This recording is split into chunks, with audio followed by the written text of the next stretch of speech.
Qué bueno que me trajiste el libro. ¿Vieron el informe de España ayer en la tele? ¿No?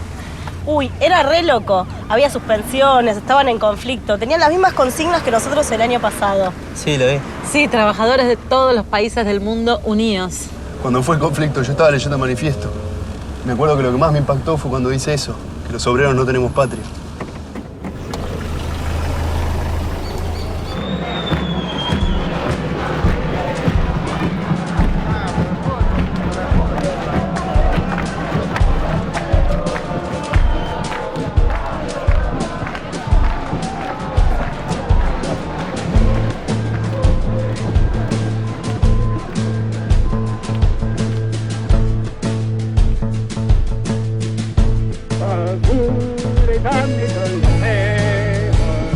La acción conjunta de los proletarios es una de las condiciones primordiales de su emancipación. En la medida que sea abolida la explotación de un individuo por otro, será abolida la explotación de una nación por otra. Si desaparece el antagonismo de clases en el interior de las naciones, desaparece la hostilidad de las naciones entre sí.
Bueno, ¿estuviste pensando o no lo que hablamos por teléfono?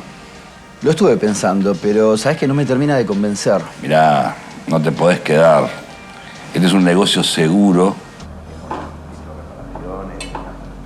Quédate tranquilo, confía. Además, yo nunca te fallé, che. No, eso estoy tranquilo por ese lado. Hola. Sí, Martín. Decime, ¿vas a poder venir el domingo a comer? Sí. No traigas nada. Ya tengo todo. No, está el patrón. Y con un invitado. Sí. Bueno. Está un poquito la situación inestable. Pero a nosotros nos conviene. Mirá, si hacemos como yo te digo, hablé con el contador, con el abogado, y los números cierran por donde vos los mires. Siempre hemos hecho negocio y hemos ganado mucha guita.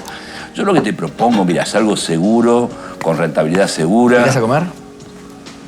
Dale. Hilda, Sí, se queda a comer.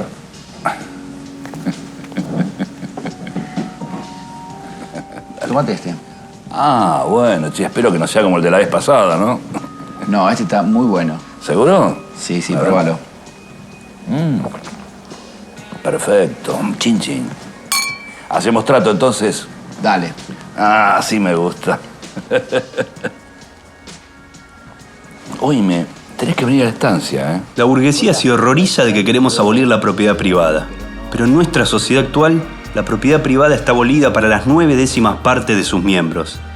Existe precisamente porque no existe para esas 9/10 partes. Nos reprochan el querer abolir una forma de propiedad que no puede existir sino a condición de que la inmensa mayoría de la sociedad sea privada de propiedad. En una palabra, nos acusan de querer abolir su propiedad. Efectivamente, eso es lo que queremos.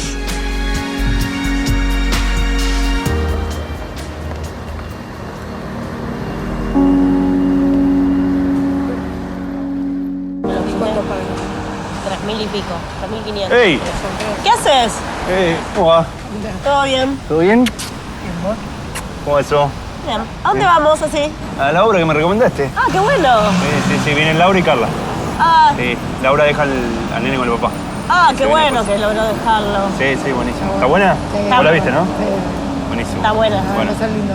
joya. Me voy que yo haciendo su tarde. Dale, nos vemos. Dale. Hola, ¿una cerveza?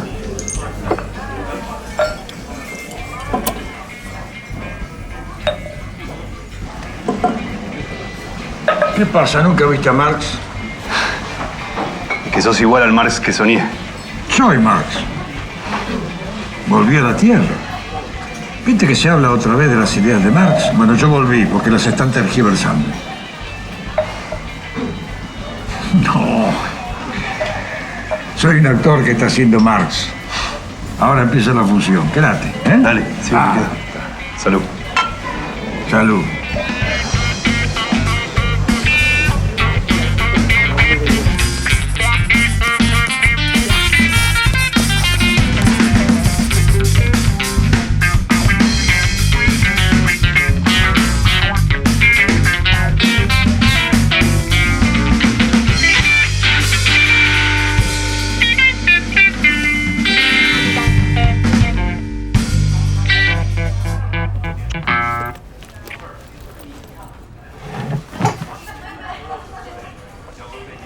¿Conocen ustedes ese maravilloso episodio de la historia de la humanidad que fue la Comuna de París? Esto estaba ocurriendo en los años 1870-1871, cuando Francia era gobernada por Napoleón III, que era el sobrino del emperador Bonaparte, un hombre que había decidido sumar gloria a su vida y no tuvo mejor idea que atacar los ejércitos prusianos. Quiso atacar al general Bismarck, naturalmente, fue derrotado de inmediato. Y las tropas francesas huyeron dejando las armas para que el pueblo las recogiera después. Y entonces, el pueblo, llevando pañuelos y banderas rojas por todo París, se reunió alrededor de la columna Vendôme, que era el símbolo del poder imperial, donde había una enorme estatua de bronce del emperador Napoleón. La derribaron. El pueblo saltó sobre esos escombros y cantó y bailó de alegría. Izaron en ese sitio una enorme bandera roja. Era la bandera de la revolución social del proletariado. Eso fue la Comuna de París. La Comuna de París duró muy pocos meses, pero sus logros fueron espectaculares. Sustituyó el ejército regular por milicias populares. Separó la Iglesia del Estado. Le dio un carácter estrictamente laico a la instrucción pública. Promulgó el famoso decreto, mediante el cual todas las fábricas y talleres que fueron abandonadas por sus dueños debían ser entregados a cooperativas de obreros. Dispuso que el sueldo de todos los funcionarios y de los servidores públicos no podían en ningún caso superar el sueldo de un obrero común.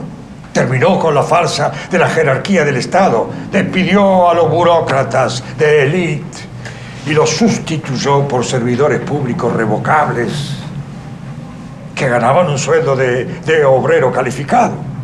Su legislatura estaba integrada mayoritariamente por estudiantes, por obreros, por artistas intelectuales revolucionarios, hijos de familias que se multiplicaban en las calles de París, organizando su defensa, porque el viejo orden siempre estaba amenazando con invadir. París vivió en las calles. El pueblo había llegado al convencimiento de que podía hacerse del poder, de gobernar en beneficio de todos.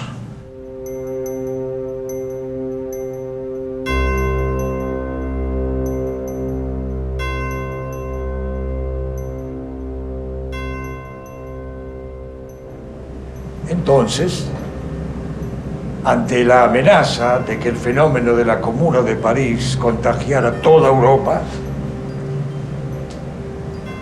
el 21 de mayo de 1871, un ejército de 180.000 hombres, al mando de generales que habían sido vencidos por los alemanes, pero que se sentían muy valerosos ante sus compatriotas sitiados, ingresó a la ciudad para hacer una matanza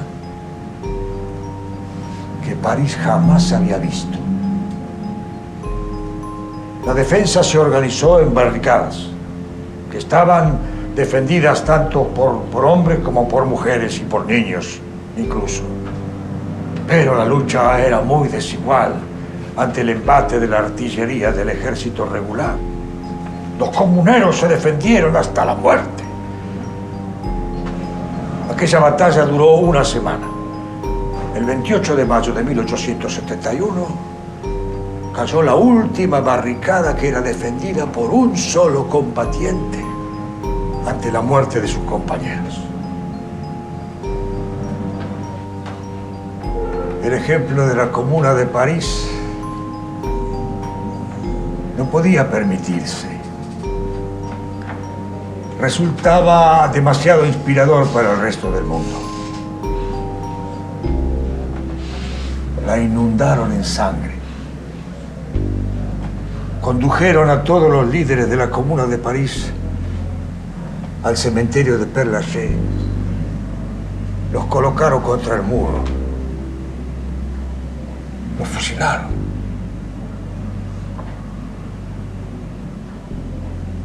Mataron 30.000 hombres, mujeres y niños. Muchos de ellos, los mejores obreros de todos los oficios.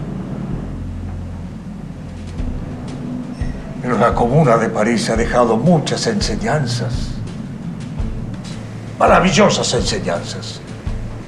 La clase obrera no debe limitarse simplemente a apoderarse de la máquina del Estado para sus propios fines, sino que debe construir su propio Estado, su propio gobierno. Había mucho del socialismo que yo soñé en aquella revolución, en la Comuna de París.